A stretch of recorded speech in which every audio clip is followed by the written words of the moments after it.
We're here to celebrate the power of words and music to help us appreciate beauty, but also to understand pain. No justice. No justice. No peace. It could be you. It could be me. Laws of life, is that the way it should be? Malcolm said it and so did King. No more accepted. Let's do the right thing. As we turn, who can we trust? There's nothing but anger, rage, and disgust. We don't have freedom. We live it in hell. Just look all around the world, and then you can tell. What I told myself. He was just lost in understanding, not exactly landing an engaged definition. And like dentists in college, was unaware of the personality transition. So it was missing. But I wish that he got this poem to him sooner, because he would have realized that marriage is more than a four-finger finance, but created by a four-step romance. One, learn that love isn't left for a late lust, unless that light that was lost was a long for a release. Two, open oratory should be overlooked but offered, overriding onlookers that can offset your oasis with an ogre's odor. Three, you should be victorious in your view what's valuable, making a variety of vital events vivacious, but not involving vaginal variants. Four, don't enlist an engagement until you're entirely equipped and evolved enough to erase everyone else, not excluding extras for when your equilibrium has evil. And no, there's no TV fast forward to help you skip to step 5. If alive is how you want your relationship to stay. Proposal should be a confirmed decision. There should never be any gray.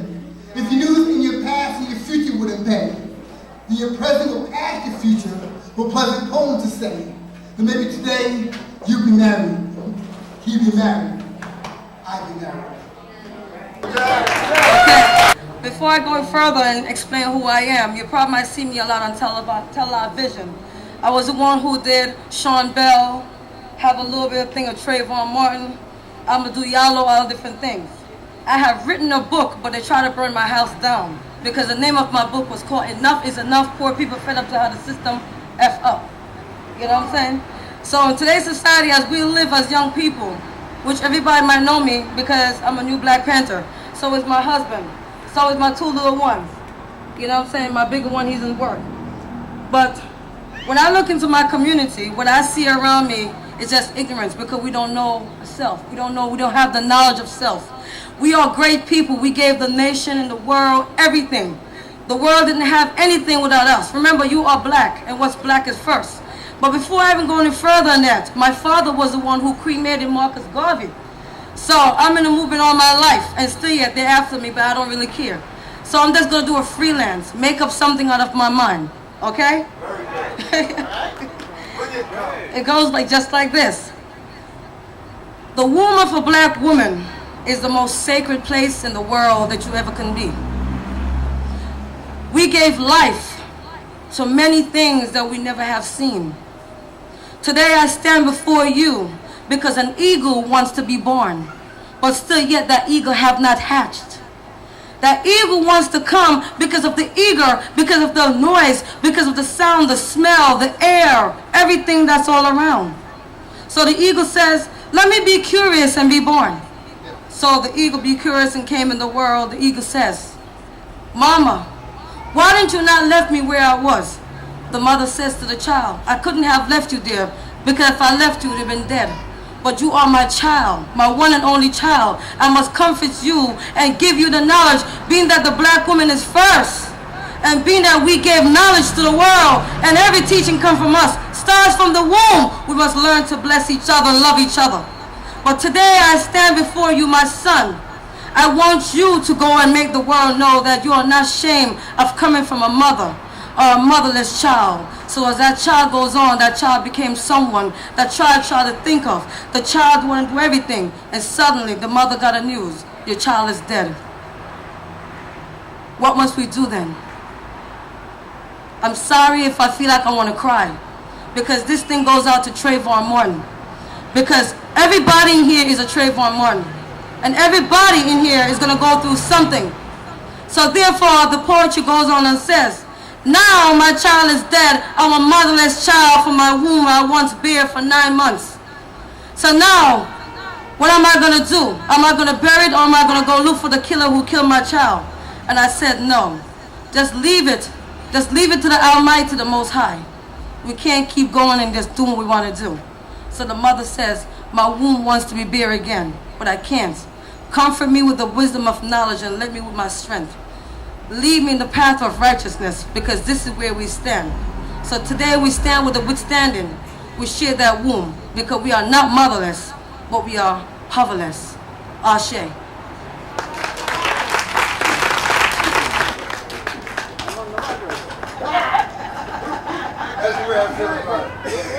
I got a hernia.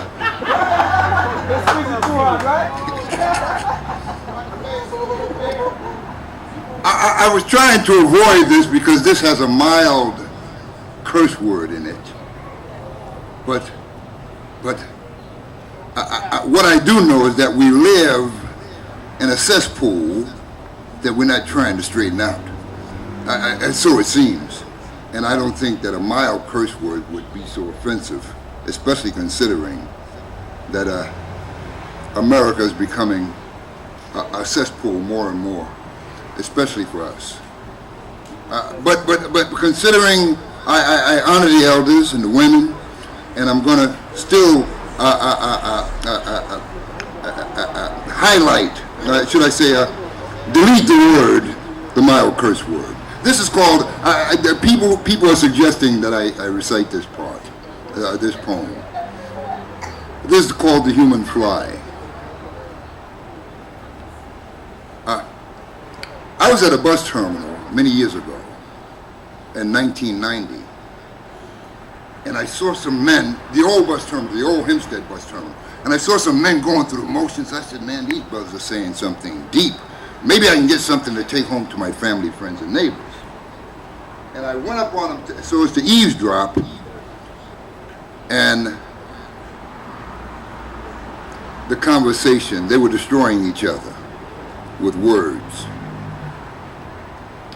I'll not go into what they were saying, but the conversation wasn't, I didn't want to take it home to my family and friends. And so I began to write, and when I got to the 4th verse, I called my family, and they started screaming. They said, he got another one. He got another one. I think you'll like this too. It's called The Human Fly. People who often feast on words of waste and will find them no matter where they're placed. Why they're called to mind as time goes by of even the nasty feces eating fly. They're always stuffing their mental bellies with pure garbage, bit by bit.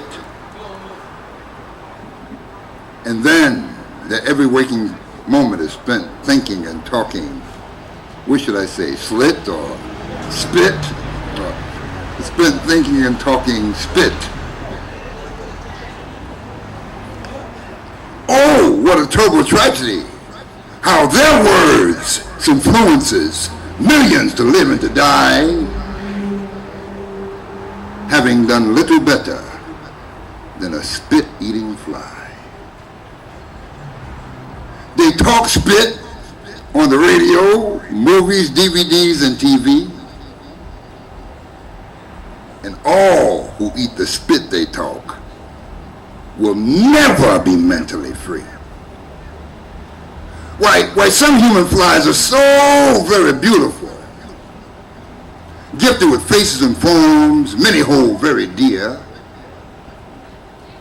and the weak-hearted mind will beg them, please come talk spit into my ear. It's not so very hard to find them in this life's many valleys and hills, because their favorite hangout place is called the Feces Bar and Grill. Now the signs there may be broken, and the lights may not be lit, but nearly all they think will be done and spoken. And you see them doing and hear them talking. Spit? Many look and smell like sweet roses, and yet nearly every message they share is a thorn. And it's by this very deception that most human flies are born. We all were created to be great human beings by the master from on high. I don't mean to deceive you. But yet, the wicked plots to reduce us each to a spit-eating human fly. Now this verse I normally recite twice because I'm trying to drive a point home so that you could see for yourself. Most people now living in poverty, if you would dare to trace the facts, you'll find them serving each other pure mental spit for breakfast, lunch, dinner, and snacks. I'm going to say that again.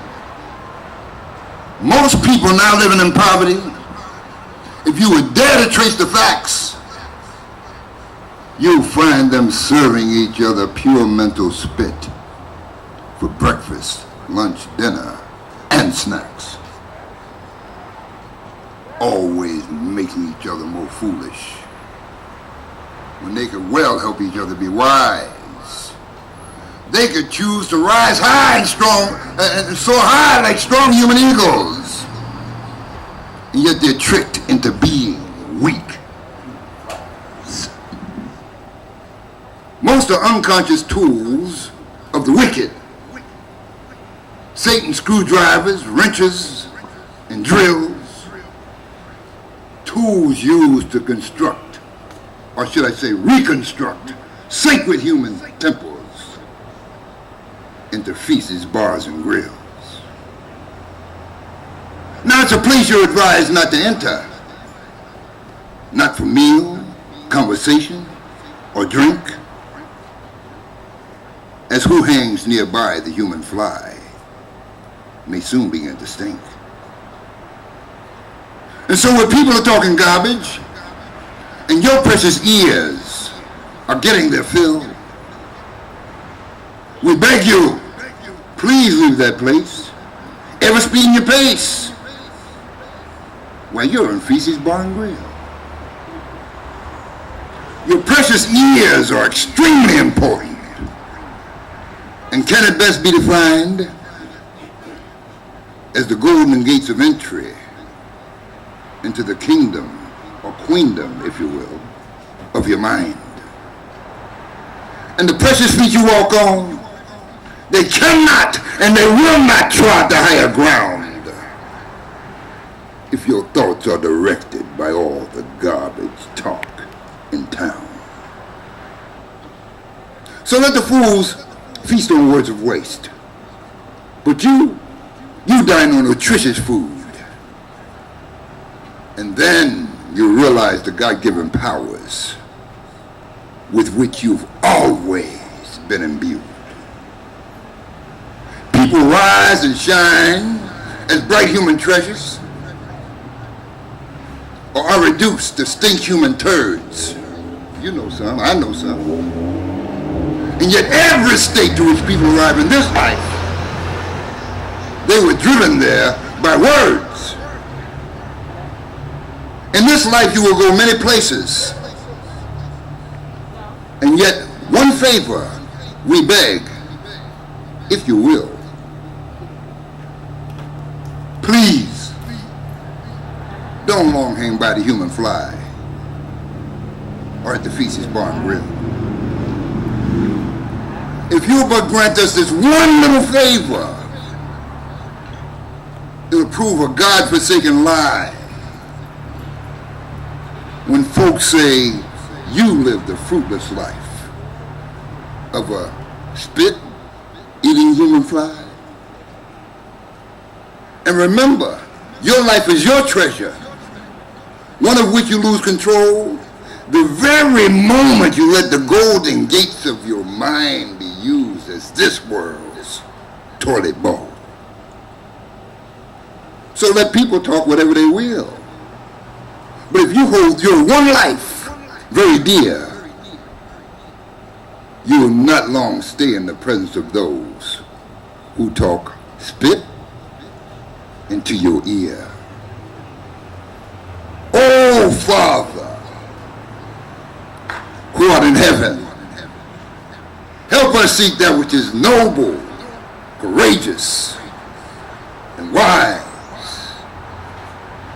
that we might rise high to be among your great human beings and not die among Satan's human flies. End of poem.